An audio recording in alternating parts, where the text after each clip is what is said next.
Hello. How's it going?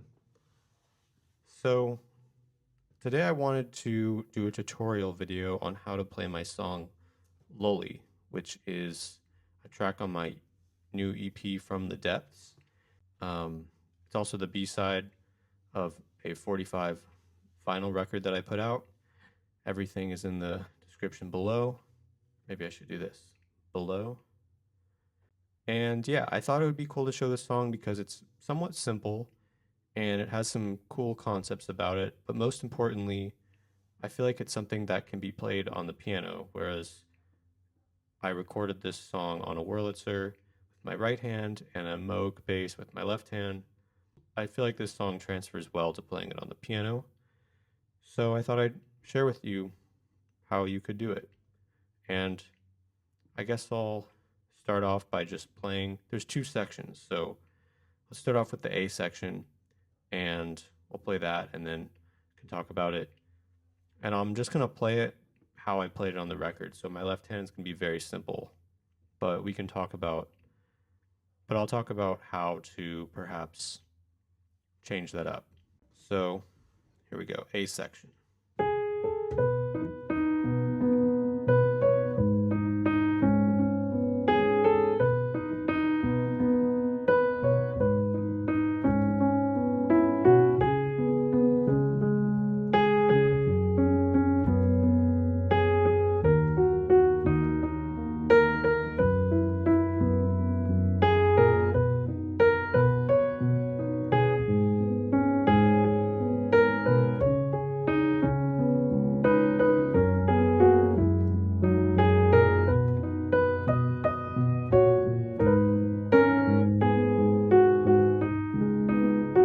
Uh,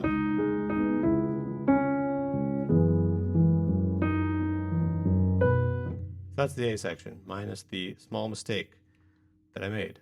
Um, and what you'll notice is my right hand is pretty much not really playing any chords. But when I wrote this, I wanted to kind of imply chords with the melody I'm playing, obviously. And in the recording, the guitar is also playing chords. But you can hear the harmony without me playing multiple notes at once, basically. And my left hand is also incredibly simple. I'm basically just playing 1, 2, 3, 4, 1, 2, 3, 4. So that's kind of what's going on the left hand. And so we're basically starting on, the song is in the key of B, and we're starting on the 1, but instead of it being just like straight up 1, I'm kind of implying like a dominant 7th. Maybe dominant 7th with the 13th. That kind of thing. And another thing that I'm kind of doing throughout the song is I'm playing two melodies with my right hand, kind of these counter melodies. So we start. So here's the first one, and the second one. And then we go again.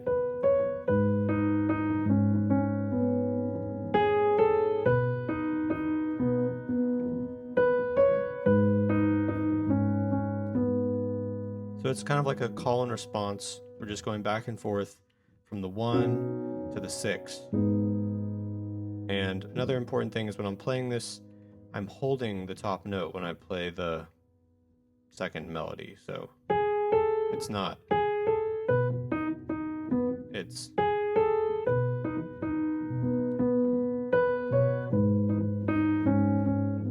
Right? Okay, so that's the first part, 1 to 6, kind of simple, very peaceful. And then we're going to go to the 2. Same thing. So this is, we're going to the 5, but it's not just a normal 5, it's that, which I would say is sus, add 2. That shape. To the minor 3.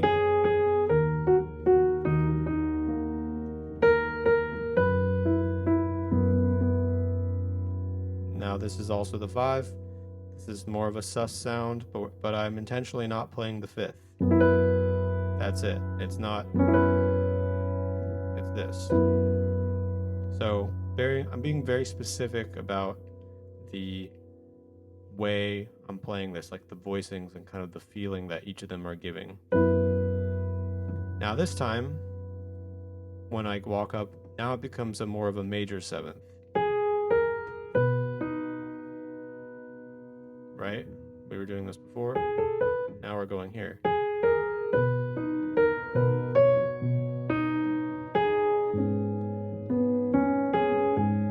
Here's this shape again, but we're with these 6 on the bottom.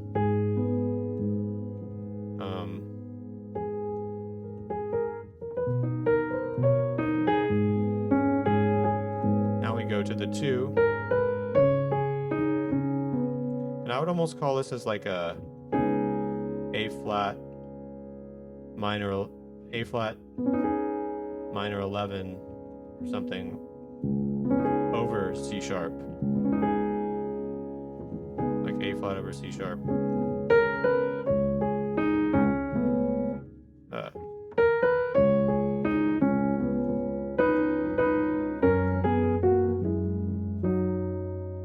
So we go to the 5, and this is more of a normal 5, 5, 7, but the thing that I'm doing, and you hear this a lot in music, something I love to do is play a melody in 6th, which really reinforces it. But I'm kind of playing the B major scale over F sharp. Which you hear this a lot in kind of like country, songwriting, folk, Americana stuff. But it's a really nice way to kind of accent a melody, but you're putting a note that it's not too close to it. Like if I played it in 3rds,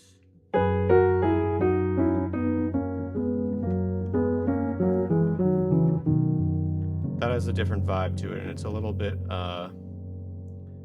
maybe more cheerful.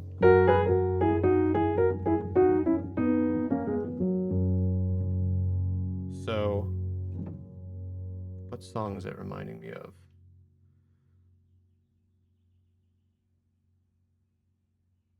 Anyways, I don't know. But yeah, so we're playing this part in 6. Back to the 1. Now we're kind of walking down.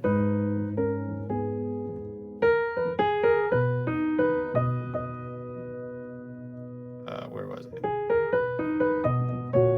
So we have like F sharp over A sharp or G flat over B flat. And I'm playing it very simply again. It's kind of a 10th, like if I played it here. That's it. No other notes. Back to the 6. The 6th over the 6th chord. So now we're back on the 2. Again, this is not like this kind of voicing. It implies that more. But A flat triad over C sharp, sorry, I don't think of things in the correct in harmonics, but yeah, G sharp triad, G sharp minor triad over C sharp, and then this nice sus chord E over F sharp. So that's the A section, and yeah, very kind of simple harmony moves, and we're playing very specific voicings and implying different specific voicings with these kind of 2 melodies that are going on. Now let's go to the B section, and I'll play it first.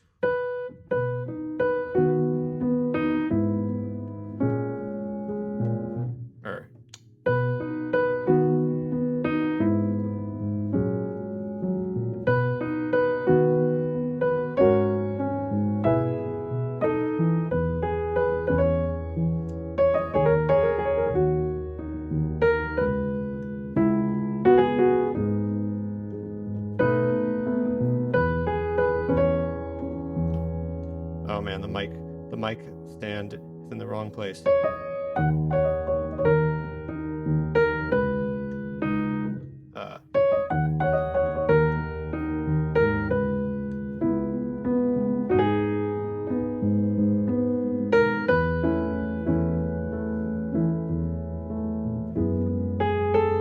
Now we're back to the A section. So B section, or the first phrase is like this.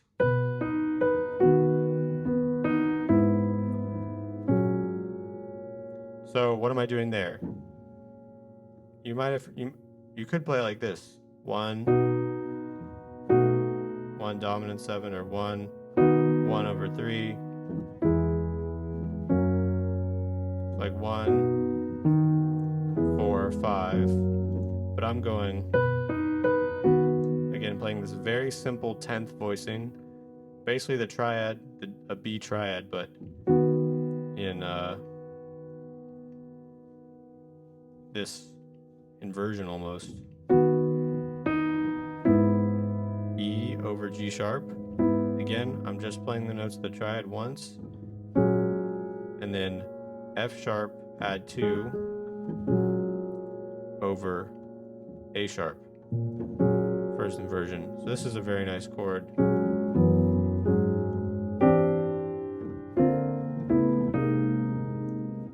So yeah.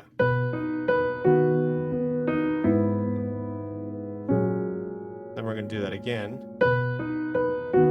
but then we're going to go to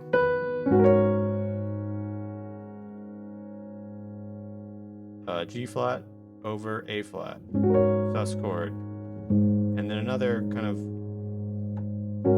slash chord, E over B, 2, B7, because we're going to the 4 chord,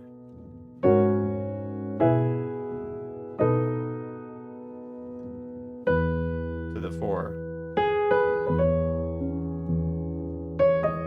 to the 3. This is another kind of move that's fun, playing a triad.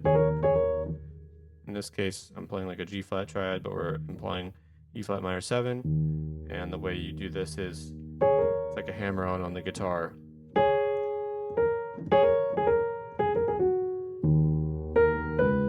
To the 2.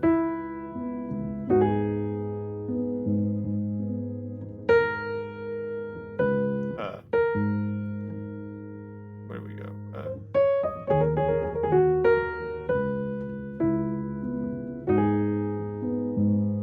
And then we go again. This time I'm playing this B7 voicing, and I'm kind of spreading it out more. So instead of going here, I'm taking this A and I'm moving it down an octave.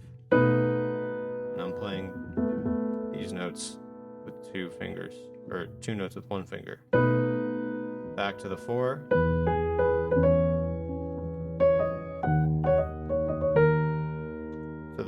To the 3 again, minor 3.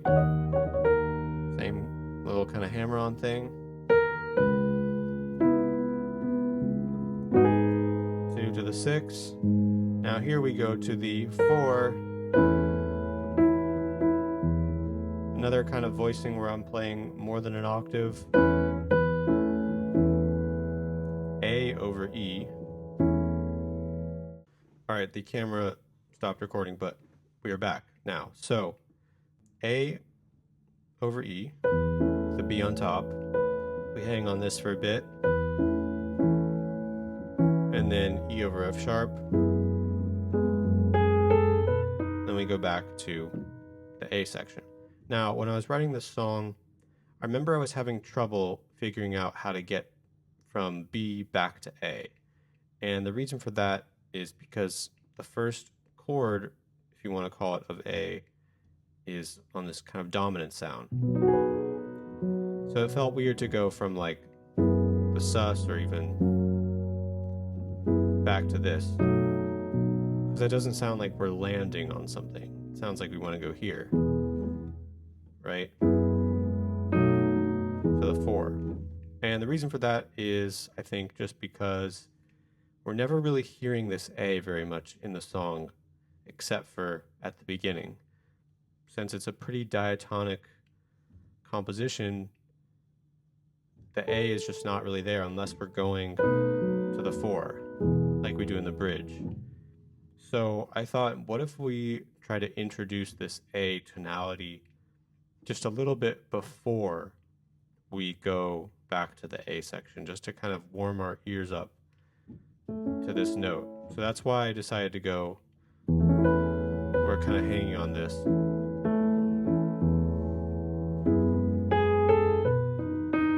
I feel like that just gives it that movement and that feeling that we're back on home base, even though we're on this dominant sound. So I just played through it. I'm playing very simple things in the left hand. I also want to point out actually that I'm playing this on my piano and I have the felt rail on. And that gives it a much more mellower tone, which I like to use. My piano is very bright. So if I turn it off,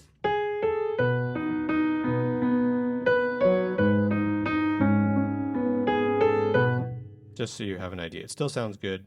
I just prefer the felt tone. But yeah, so I'm playing the left hand very simply. Is that a word? Simply. Yeah. And but there's ways to kind of expand on that, especially if you're playing this by yourself on a piano. The first thing you can do is just kind of play more bass line stuff, more notes.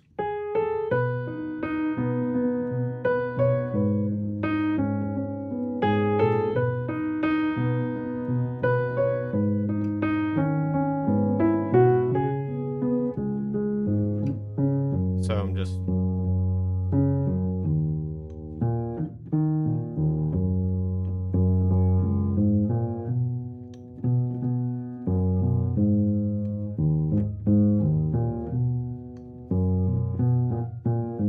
right, just adding more notes in between. The other thing you can do, or a combination of that and this, is just add more notes in your left hand, like harmonically. So fifths, sevenths, tenths if you can. Tenths are great. So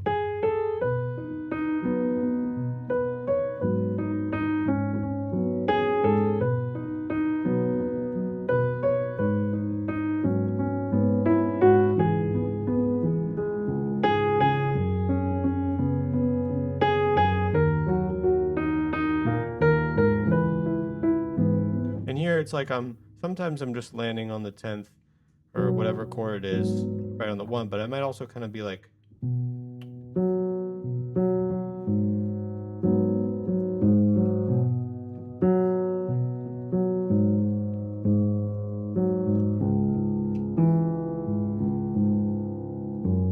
you know, I'm like arpeggiating it a little bit, or thinking of it as kind of like I'm playing the bass line.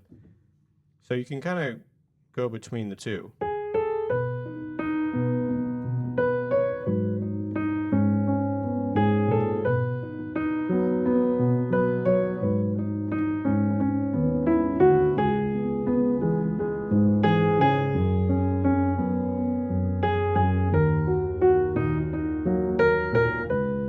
Right, and that just fills it up.